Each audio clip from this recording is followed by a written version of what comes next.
Hello dear students, अभी हम कर रहे हैं आर एस अग्रवाल जी की 9th क्लास मैथ की बुक है। एक्सरसाइज है जिसमें 9A और चैप्टर का नाम है congruence of triangles and inequalities in a triangle.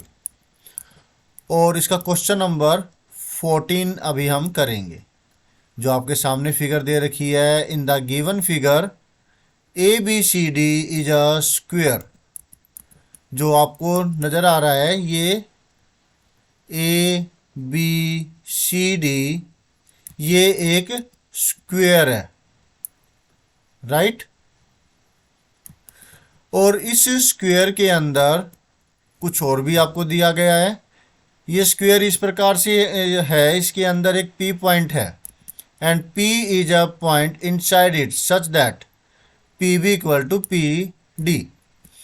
P जो पॉइंट है यहाँ इस प्रकार से है कि पी बी पी डी के बराबर है। और आपको प्रूव करना है C P is a straight line. जो ये सी पी ए है ये एक स्ट्रेट लाइन है, आपको ये प्रूव करना है। एक बार दोबारा से देख लीजिए। आपको दिया गया है कि ये ए बी सी डी ये एक स्क्वायर है और इस स्क्वायर के अंदर स्क्वायर कौन सा होता है, जिसकी सारी की सारी साइडें बराबर हो और हर एंगल 90 डिग्री हो, राइट। ये 90 डिग्री है, 90 डिग्री है, 90 डिग्री है और ये चारों साइडें बराबर है, जिसको शो किया गया है ये डबल जो निशान लगा रखे है इससे से। और जिसमें सिंगल निशान है वो सिंगल वाली के बराबर है, मतलब ये दोनों बराबर साथ में दिए गए हैं। पी डी बराबर है पी बी के, तो ये आपको गिवन है।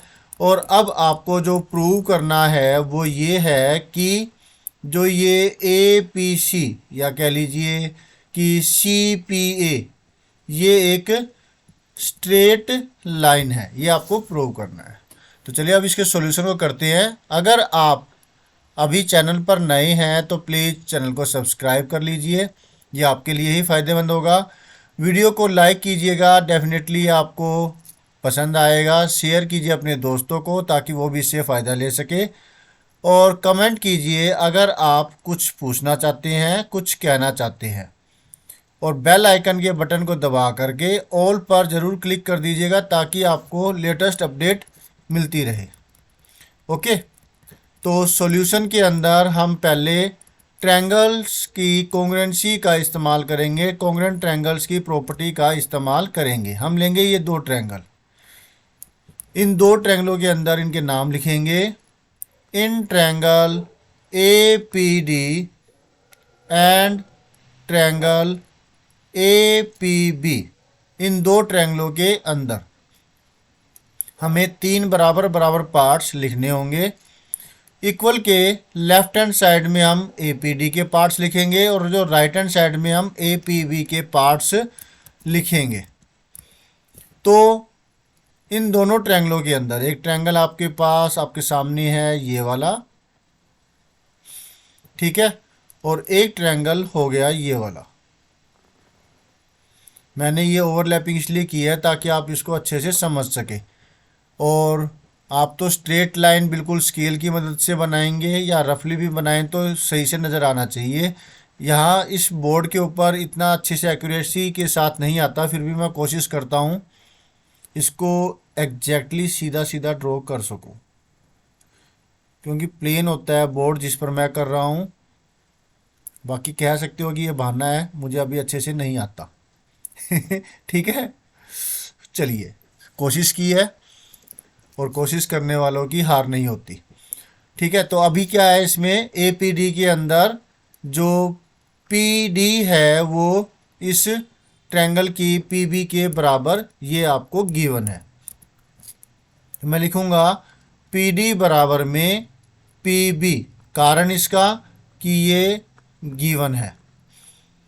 और क्या है, और है ए डी बराबर में ए बी। ऐसा क्यों? साइड्स ऑफ अ स्क्वेयर,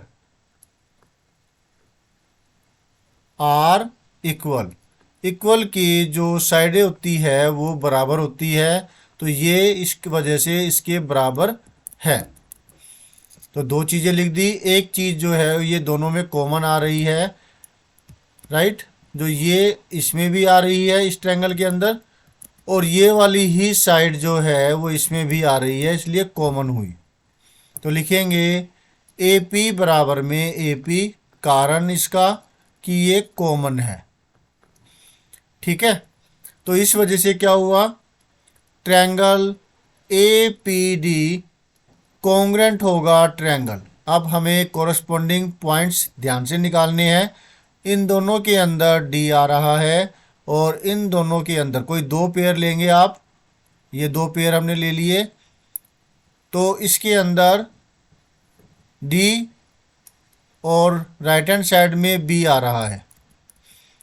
ठीक है, तो फिर बचा हुआ पी के कोरस्पोंडेंस में पी ही हुआ और ए के कोरस्पोंडेंस में ए ही हुआ। तो ए का ए लिखेंगे जो कि पहली पोजीशन पर है, और पी जो कि दूसरी पोजीशन पर है, पी के कोरस्पोंडेंस में हमने पी ही निकाला था तो पी ही लिखा। ठीक है, और बचा डी, डी के कोरस्पोंडेंस में हमने बी निकाल लिया, तो यहाँ ए पी भी लिखेंगे, जिसकी वजह से जो एंगल पी है, जो ये वाला एंगल है, एंगल पी, वो इसके बराबर है। इसको नाम मैं दूं 1, इसको नाम दिया 2, तो एंगल 1 बराबर हुआ एंगल 2 के। इस ट्रायंगल के अंदर पी पर बना एंगल और इस ट्रायंगल के अंदर पी पर बने एंगल के बराबर होगा, जिसकी वजह से एंगल 1 और एंगल 2 ये दोनों बराबर हो गए। कारण इसका बाइसिपिसिटी। अच्छा, एक कारण लिखना हम भूल गए, किस वजह से ये दोनों ट्रायंगल्स कॉन्ग्रेंट है, तो लिखेंगे bye triple S congruence rule. इस वजह से ये दोनों ट्रायंगल्स जो हमने नीचे लिखे ये दोनों कॉन्ग्रेंट हुए। इतना क्लियर हो गया। इसी प्रकार से आप प्रूव कर सकते हैं कि ये वाला जो एंगल है वो इस वाले एंगल के है, लेकिन अब जो ट्रायंगल्स है वो बदल जाएंगे। यहाँ हम ये दो ट्रायंगल लेंगे। आप इसमें ये भी लिख सकते हैं similarly we can prove that, आप लिखेंगे सिमिलरली, इसी प्रकार से आप लिखेंगे सिमिलरली, आप लिख सकते हैं similarly we can prove that, इसी प्रकार से हम प्रूव कर सकते हैं। इसको मैंने नाम दिया 3, इसको नाम दिया 4, बिल्कुल वैसे ही। कैसे भला, ये वाली जो साइड है वो इसके बराबर है, जिस प्रकार से ये वाली दोनों साइडें बराबर थी। ठीक है, और जो ये वाली साइड जो है इसके बराबर है, जिस प्रकार से इस ट्रायंगल के केस में ये दोनों बराबर थी। और ये वाली जो साइड है ये हो गई कॉमन, राइट, जैसे कि इस पेयर के अंदर थी। Is that clear? तो अब इस वजह से वैसे ही जैसे कि हमने इन दोनों ट्रायंगलों को कॉन्ग्रेंट किया, वैसे ही हम इन दो ट्रायंगलों को कॉन्ग्रेंट कर सकते हैं और एंगल 3 एंगल 4 के बराबर आ जाएगा। तो लिखेंगे एंगल 3 इक्वल टू एंगल 4। इतना हो गया। इसके बाद का पार्ट अब करते हैं। मैं ये मिटो रहा हूँ जो, ताकि बाकी का पार्ट हम अच्छी प्रकार से कर सके। ठीक है,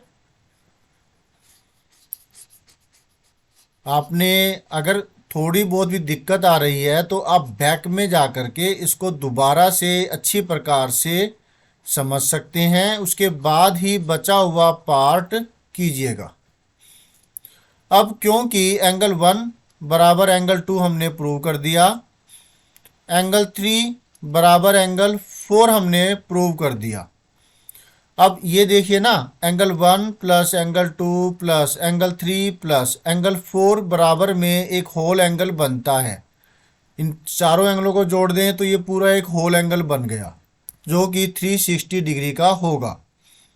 हमें ज़रूरत है तो एंगल 1 और एंगल 3 को रखिए या फिर 2 एंड 4 को रखिए, कोई एक पेयर को आपको रखना होगा।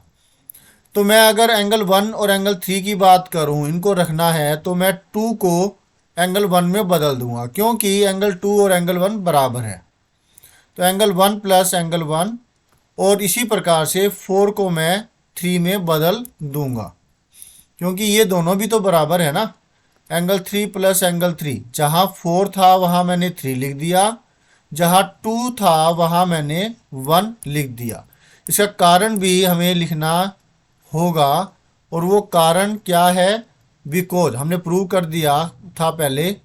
इसको अगर मैं नाम ही लिख दूं, इसको 1 नाम दिया, इसको नाम 2 लिखा, और आप ये जो पहले पार्टीशन किया था उसके अंदर भी इसी प्रकार से नाम लिख करके इसे कर सकते हैं। बिकॉज फ्रॉम, बिकॉज की जगह हम क्या करेंगे, फ्रॉम 1 एंड 2, इससे ये ऐसा प्रूव हो गया।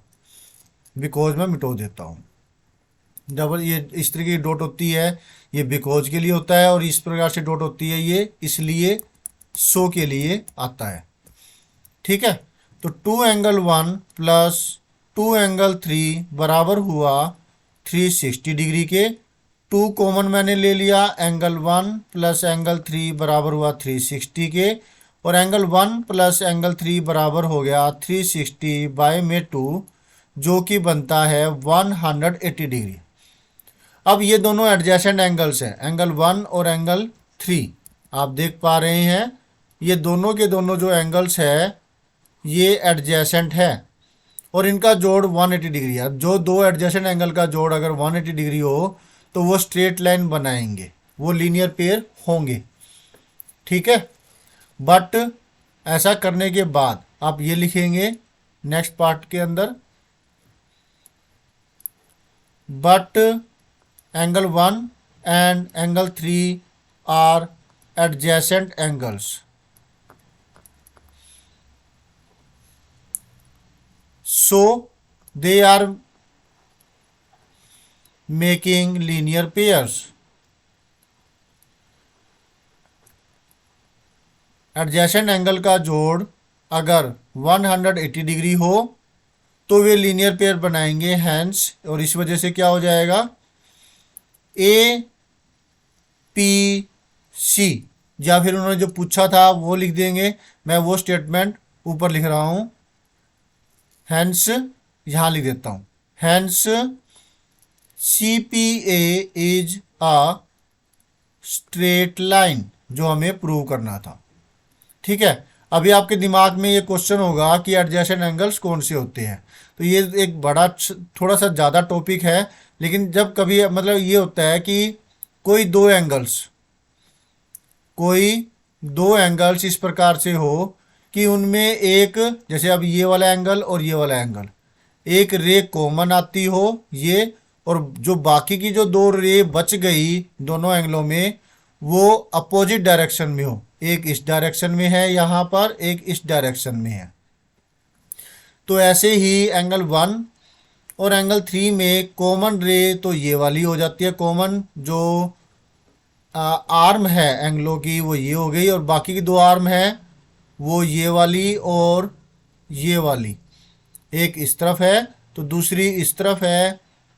ठीक है, तो ये दोनों की दोनों जब मिलेगी तो स्ट्रेट लाइन बनाएगी अगर एडजेसेंट एंगल का जोड़ 180 डिग्री है तो इसलिए ये क्या हुआ, स्ट्रेट लाइन हमने प्रूव कर दी, और ये बिल्कुल आसान था, ज़्यादा बड़ी बात नहीं थी, समझ में आपको आ ही गया होगा। और अगर नहीं तो इसको आप पार्टीशन में कीजिए, थोड़ा थोड़ा करके करेंगे तो ये पूरा बड़ी आसानी से हो जाएगा। तो thank you students for watching your on video. मिलते हैं नेक्स्ट वीडियो में जिसमें हम करेंगे नेक्स्ट कोई solution. Always have a great time, bye.